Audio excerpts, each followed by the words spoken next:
The Suunto Vertical Solar is Suunto's top watch, and today we're going to take an in-depth look at the GPS and heart rate accuracy and all the other features to see if maybe this watch might be the next watch for you.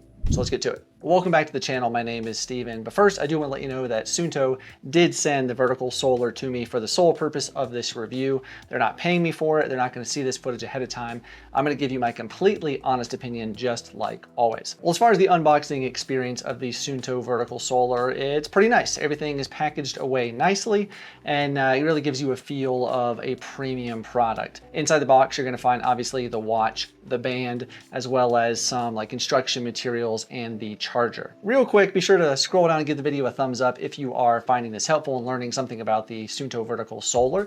And also maybe if you're considering purchasing the watch, look below in the description. There are some affiliate links as well. Won't cost you anything, but it will help support the channel. All right, back to the video. Well, once you get the watch powered on, paired to your phone and updated, it's time to play around. And first thing you're going to notice is the display. Unlike the Suunto Race here that has a bright, beautiful AMOLED display, the display on the Suunto Vertical Solar is a memory in pixel transflective display. And it is huge. It's pretty darn big. It comes in at 1.4 inches in size, so about the same size as the Race. This is 1.43 inches, so pretty negligible. The glass on the display is also sapphire crystal, so incredibly durable, perfect for trail runners, people out in the mountains, maybe rock climbers, really gonna resist those scratches very, very well. When you're out running, cycling, maybe rock climbing, or sitting on the couch, whatever you do, a quick little raise of the wrist, the watch easily lights up, and you can see it very nicely. On the outside of the display here, you can see there's like this rim, and that is the photovoltaic cell, or basically the solar panel, which helps kind of charge the watch, which more on that in just a minute. But you can see if you tilt it the right way, you can see it kind of looks a little green,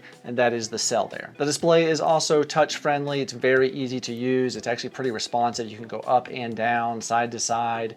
You can swipe to the right to kind of go back a screen. It's very easy to use. When comparing the display of the Suunto Vertical Solar to the displays of the Coros Pace 3, Coros Apex 2 Pro, the Coros Vertix 2S, as well as the Suunto Race and the Apple Watch Ultra 2, you can see that the display of the Vertical is definitely brighter than the Coros watches. However, it's definitely not as bright as the AMOLED of the Suunto Race or the Apple Watch Ultra 2. Those are just much more vivid and crisp. Now that is intentional from Suunto because it is going to help save some battery life, and we'll definitely talk about that in just a minute. However, even in the bright Colorado sun, it is super easy to see the display. As for the specifications of the Suunto Vertical Solar, it's darn near identical to the Suunto Race. It comes in at 49 by 49 millimeters by 13.6 millimeters thick. It is a big watch for sure. It's definitely, it's bulky. It has some size to it, but it doesn't feel terribly large on my 16 centimeter circumference wrist. The watch with the silicone band here that it comes with weighs in at 87 grams, which is definitely a little bit heavier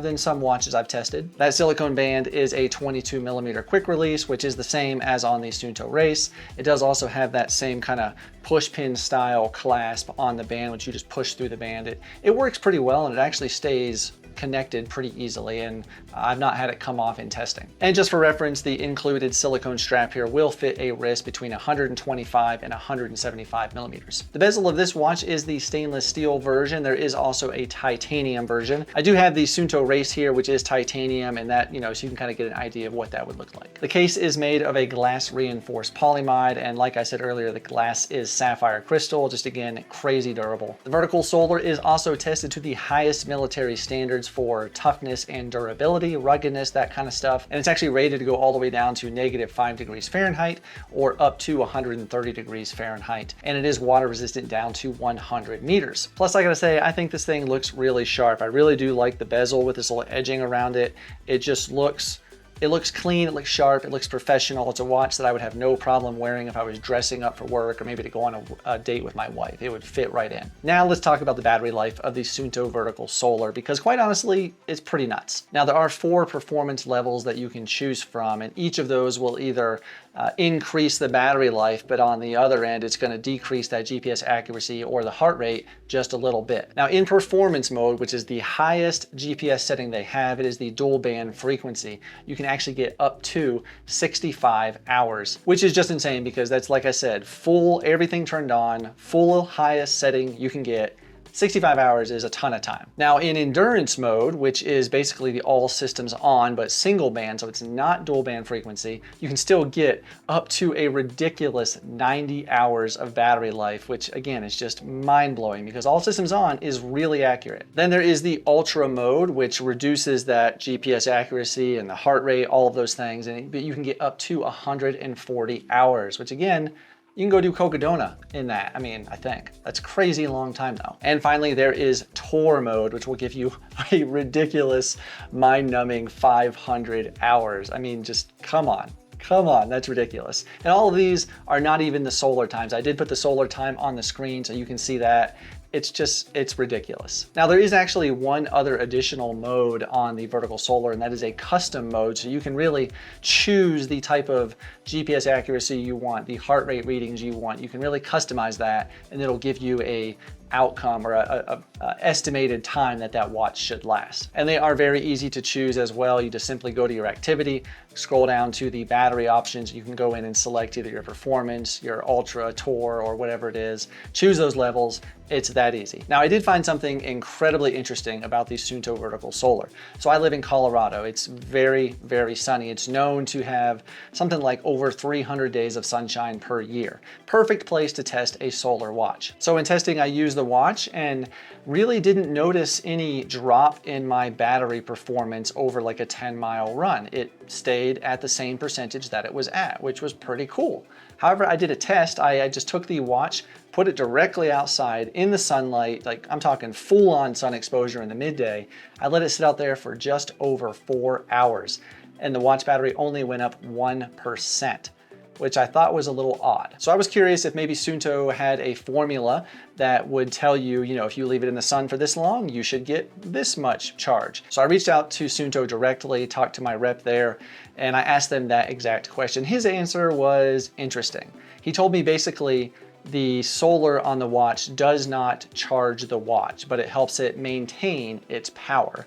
So basically, if you're out for a run, it's gonna prevent that battery from lowering or reducing so much. You might go from 96% to maybe 95 or 94% over a long run instead of dropping like 5 to 10%.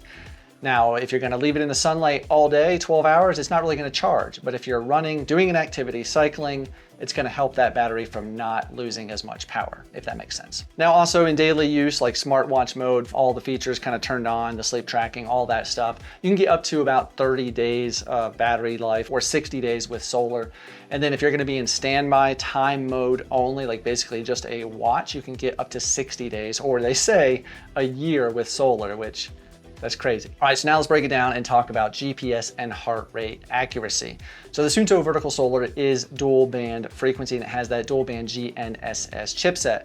It can connect to all the major satellite systems out there, the L1, the L5 frequency as well. Now the heart rate sensor is, in my opinion, a little bit older technology. There are 2 LEDs and 2 photo detectors, which most of the newer watches have, probably 4 photo detectors and 5 LEDs or something like that. Now in my testing, I did compare the Suunto Vertical Solar to the Coros Apex 2 on a couple of trail runs, and both of those watches were in their highest GPS settings possible. And as you can see on this hike here that my wife and I did up in the mountains here, you can see the track looks very tight and sharp on the Suunto Vertical Solar and a little bit tighter than the Coros watch, but there were no crazy deviations. Now on the trail runs, the GPS track of the Suunto Vertical Solar does appear to be, again, tighter, more accurate than the Coros watch. It looks like a tighter GPS track. However, the heart rate data is wild. Now, take a look at the data yourself here, but in my view, the heart rate sensor of the Coros does appear to be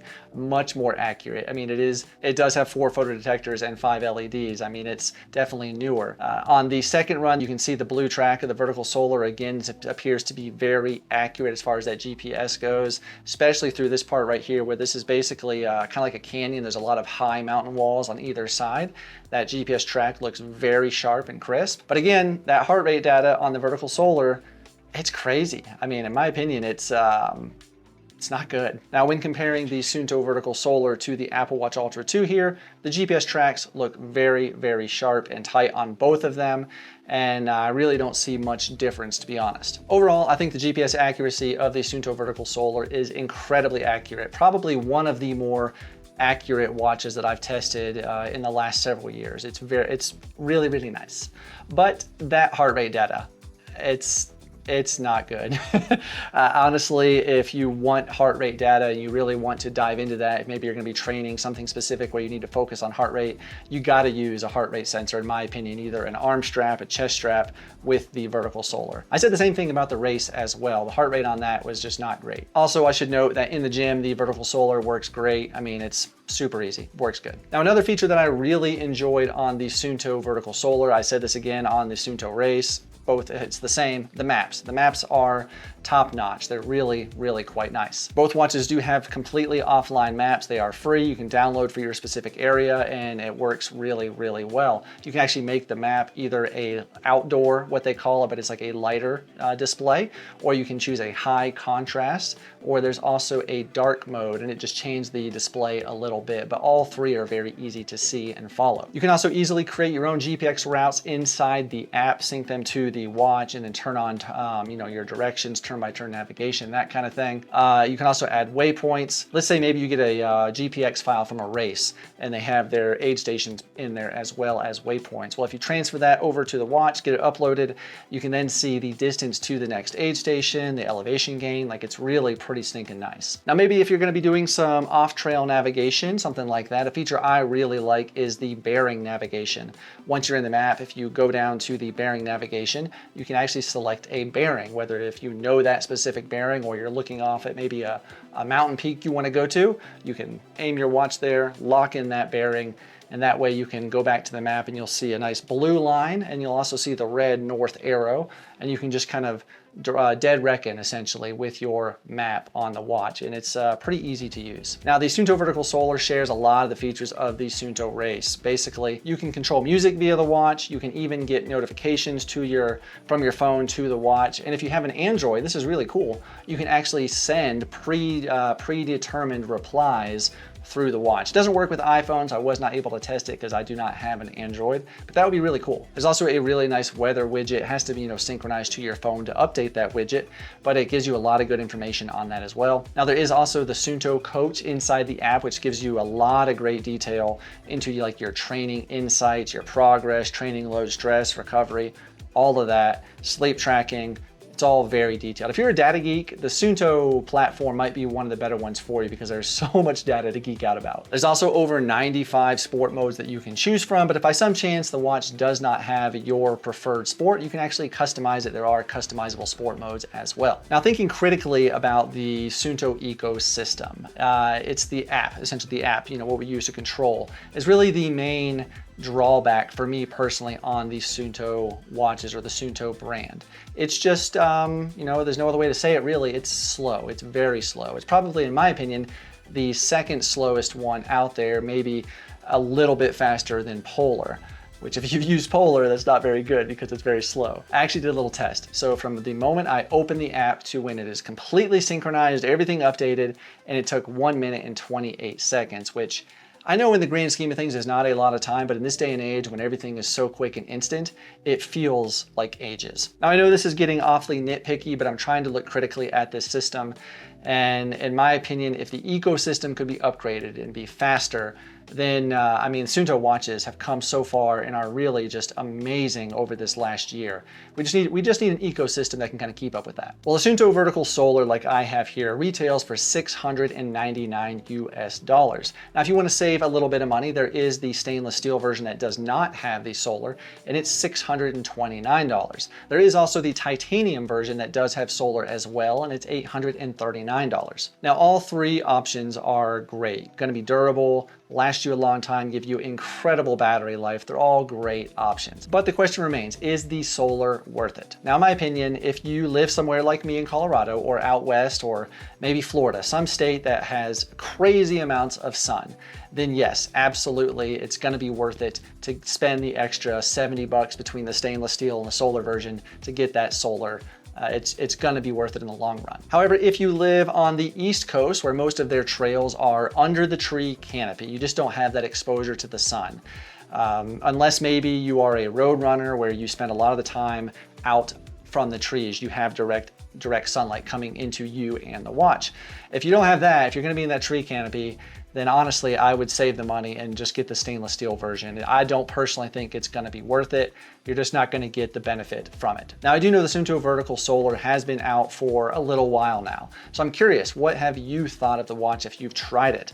Was the solar worth it to you and where you are? Let us know below. I'm really curious to see your thoughts. Now, a watch that I definitely recommend you take a look at as well, and I talked about it in this video, is the Suunto Race here. It is amazing. Probably one of the better watches to come out this year, in my opinion. It has a beautiful AMOLED display, incredible GPS accuracy, and also really, really good battery life. So take a look at that full review on your screen. Go watch that. Thank you all so much for watching. I really do appreciate it. And I'll see you over there in that video. Go over there, watch it, that one.